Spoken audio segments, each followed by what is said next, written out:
لا عدو ولا طیرة ولا هامة ولا صفر، رواہ البخاری و مسلم۔ اللہ کے رسول حضرت محمد مصطفیٰ صلی اللہ علیہ وسلم اپنی امتیوں کو اس بات کا پیغام سنائے کہ کوئی بیماری خود بخود متعدی نہیں ہوتی ہے، نہ بدشگونی لینا درست ہے اور نہ کسی پرندے کو منحوس سمجھنا درست ہے، اور نہ ہی ماہ سفر کو منحوس سمجھنا درست ہے، اور نہ ہی ماہ سفر سے بدشگونی لینا صحیح ہے۔ میرے دوستو، اس حدیث میں نبی علیہ السلام نے بدشگونی سے ہم کو آپ کو منع فرمایا ہے، بد اعتقادی سے، بد عملی سے اللہ رب العالمین اللہ کے رسول صلی اللہ علیہ وسلم ہم کو آپ کو روکا ہے۔ یہ بدشگونی کیا چیز ہوتی ہے؟ بدشگونی سے مراد یہ ہے کہ کوئی شخص کوئی کام کرنے کا پختہ عزم کر لے، پختہ ارادہ کر لے، پھر کوئی چیز دیکھ کر یا کوئی بات سن کر وہ کام نہ کرے۔ بات آ رہی سمجھ میں؟ بدشگونی کہتے ہیں کوئی شخص کوئی کام کرنے کا پختہ عزم مصمم کر لے، پھر کوئی چیز دیکھ کر یا کسی کی بات سن کر یا کوئی بات سن کر وہ رک جائے، اس کام کو انجام نہ دے، یہی بدشگونی ہے۔ زمانے جاہلیت میں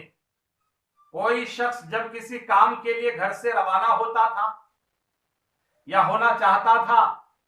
تو وہ ایک پرندے کو اڑا کر دیکھتا، اگر وہ دائیں طرف اڑتا تو روانہ ہو جاتا، اور اگر بائیں طرف اڑتا تو اس سے بدشگونی لے کر واپس ہو جاتا۔ یہی ہے بدشگونی۔ پرندے کو اڑا کر دیکھ لیا، ان کے عقیدے کے حساب سے پرندہ دائیں طرف اڑ کے چلا گیا تو سفر اس کا کامیاب ہوگا، لہذا وہ سفر پہ نکل گیا، کام پہ نکل گیا۔ اور اگر وہی پرندہ اڑتے ہوئے بائیں کی طرف چلا گیا تو بدشگونی آ گیا، بد عقیدگی آ گئی دل کے اندر کہ یہ اب ہمارے لیے خیر کا فال نہیں ہے، بلکہ اس کام میں ہمیں نقصان ہونے والا ہے۔ اس کام کو وہ چھوڑ دیتا ہے، اب اس ارادے کو جو ہے ختم کر دیتا ہے۔ اسی کا نام بدشگونی ہے۔ شریعت نے اس طرح کی بدشگونی سے منع فرمایا ہے، منع کیا ہے، بلکہ بدشگونی لینے اور پھال نکالنے کو شرک قرار دیا ہے کہ جو اس طرح پرندہ اڑا کر یا کوا دیکھ کر، بلی دیکھ کر، جھاڑو دیکھ کر، پتہ نہیں کتنی چیزوں کو لوگ بدعقیدگی میں شمار کیے ہوئے ہیں، ان چیزوں کو دیکھ کر اگر وہ بدشگونی لیتا ہے تو ایسا کرنا یہ شرک ہے، کیونکہ جو شخص اس طرح کرتا ہے وہ گویا اللہ تبارک و تعالیٰ پر توکل نہیں رکھتا ہے، اللہ پر وہ بھروسہ نہیں رکھتا ہے، بلکہ وہ اس چیز پر توکل کرتا ہے جس کی کوئی حیثیت ہی نہیں ہے، جس کا کوئی وجود ہی نہیں ہے۔ اسی لیے حضرت عبداللہ بن عمر رضی اللہ عنہ بیان فرماتے ہیں کہ اللہ کے رسول صلی اللہ علیہ وسلم نے فرمایا، من ردته الطیرة عن حاجته فقد اشرکا، کہ جس آدمی کو کسی پرندے کے اڑانے کے بعد اس کے کام سے، اس کی حاجت سے، اس کی ضرورت سے اس کو وہ روک دے تو فقد اشرکا، اس نے شرک کیا۔ یہ تو کھلا ہوا شرک ہے میرے دوستو، اور اسی چیز سے اللہ کے رسول صلی اللہ علیہ وسلم نے منع فرمایا، اور بخاری اور مسلم کی متفق علیہ حدیث میں یہ واضح فرما دیا، لا عدو ولا طیرۃ ولا ہامۃ ولا صفر۔ بخاری اور مسلم کی متفق علیہ حدیث اس بات کی دلیل ہے کہ بیماری کے اندر بذات خود کوئی طاقت و قوت نہیں ہے۔ مثال کے طور پر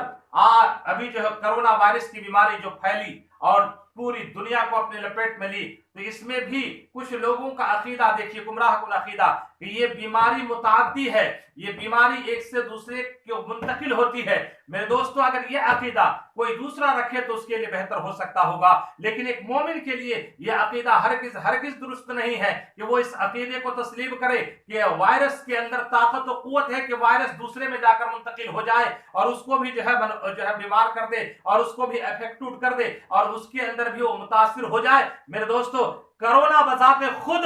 طاقت و قوت نہیں رکھتا ہے، اس کے اندر ایسی کوئی طاقت و قوت نہیں ہے، پاور نہیں ہے جو کسی سے منتقل ہو کر کسی میں جائے اور اس میں اثر انداز ہو جائے اور وہ جو ہے اس کو سنکرمت بنا دے۔ میرے دوستو، یہ عقیدہ ایمان والوں کا ہے، مسلمانوں کا ہے کہ لا عدوہ ولا طیرتا،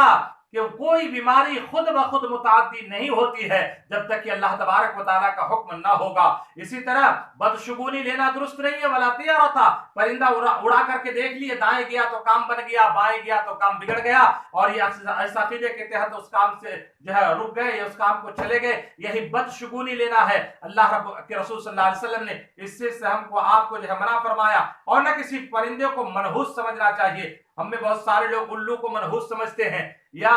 اور بھی کچھ پرندے ہیں جنہیں لوگ منحوس سمجھتے ہیں، لیکن بذات خود نحوست ان کے اندر نہیں ہے، اور نہ ہی سفر کے مہینے میں کوئی بدشگونی ہے۔ لہذا میرے دوستو، ہم اور آپ اپنے ایمان کو تازہ رکھیں، اور تازہ رکھنے کے لیے قرآن و حدیث کے بیانات کو سننے کی کوشش کریں۔ میری باتیں اگر آپ کو اچھی لگی، جو بھی آپ کے سامنے رکھی گئی ہے، جو تقریر آپ کے سامنے بھی کی گئی ہے، اگر ان باتوں سے آپ متفق ہیں، آپ کو اچھی لگ رہی ہے، تو ضرور ان باتوں کو اپنے دوستوں تک شیئر کریں، اور اس چینل کو، جس چینل کے مادھیم سے اور ذریعے سے آپ میری باتوں کو سن رہے ہیں، اس